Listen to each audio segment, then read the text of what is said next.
The fear of the Lord. Well, what is that? That's not something that you hear talked about very often. Matter of fact, I think we need to hear it talked about a lot more. What is the fear of the Lord? It's not being afraid of God. God loves us. He's good. He's not going to hurt us. But it means to have a reverence and a respect for God. That means you know how powerful He is. You know that when He says something, He means it. And so you're not going to go against things that He says, just kind of hoping that you'll get by with it.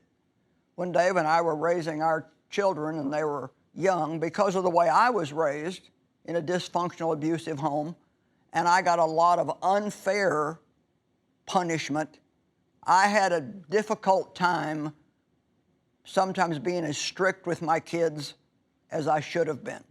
And so let's say they did something they shouldn't have done. Well, I might be the one that would say, "You're not going out of this house for 30 days.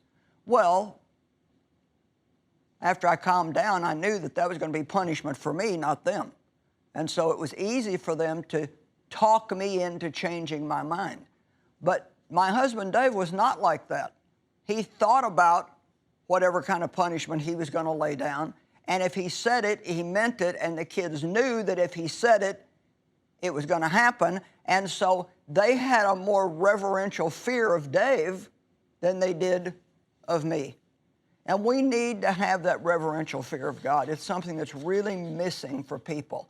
The world is full of people today that call themselves Christians that think that they can do things and they'll be the one that'll get by with it. Well, God understands, or, you know, it's the 21st century. Well, you know what? God doesn't change. He's the same yesterday, today, and forever.